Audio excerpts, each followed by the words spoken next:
Chers amis auditeurs, bonjour. Bienvenue dans la chronique des juristes pour l'enfance et le droit dans tout ça, présentée aujourd'hui par Aurélie Garand. C'est un phénomène qui prend de l'ampleur, l'exposition massive des mineurs à la pornographie en ligne. En France, 1 mineur sur 2 est exposé avant l'âge de 13 ans. Les conséquences sont aujourd'hui mieux connues et font l'objet de recherches médicales et psychiques. D'abord, l'exposition des enfants à la pornographie a un impact sur leur comportement. Selon un rapport du Sénat de 2022, les violences sexuelles entre mineurs ont augmenté de près de 60% en 5 ans. De plus en plus de jeunes auteurs expliquent avoir reproduit ce qu'ils ont vu en ligne.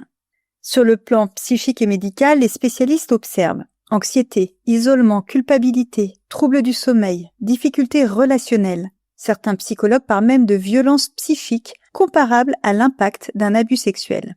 Selon Maria Hernandez Mora, psychologue clinicienne en charge d'une consultation hospitalière d'addictologie, le visionnage d'images pornographiques par les plus jeunes peut produire des effets d'abus sexuels ou de viols psychiques avec des conséquences identiques aux abus réels à l'origine de comportements sexuels problématiques et de difficultés sexuelles futures. Face à ces enjeux, la France sanctionne la diffusion de contenus pornographiques accessibles aux mineurs depuis 1994. Mais cette interdiction peine encore à être effective.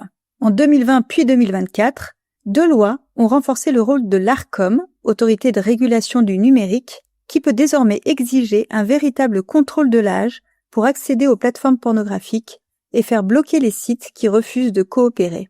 Mais cette régulation se heurte à un obstacle majeur, le droit européen. De nombreux sites pornographiques sont hébergés à l'étranger, parfois dans d'autres pays de l'Union européenne.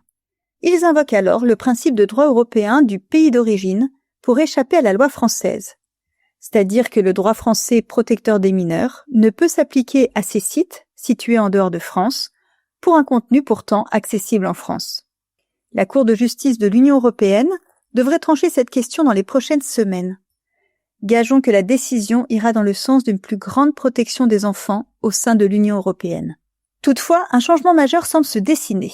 Le 17 juin dernier, le Parlement européen a adopté une directive en première lecture reconnaissant que l'exposition d'un mineur à la pornographie est une forme d'abus. Parallèlement, la rapporteuse spéciale de l'ONU sur la vente, l'exploitation sexuelle et des abus sexuels des enfants, Madame Mama Fatima Singate, a exposé dans un projet de rapport du 9 août 2024 les menaces nouvelles et existantes que les technologies font peser sur les mineurs et a formulé des recommandations concrètes pour lutter contre ce problème. En particulier, la rapporteuse spéciale vise l'exposition des mineurs à la pornographie comme pouvant constituer un abus sur mineurs. Juriste pour l'enfance a adressé à la rapporteuse spéciale une contribution détaillée sollicitant que l'exposition des enfants à la pornographie soit juridiquement retenue comme un abus sur mineurs susceptible de condamnation pénale.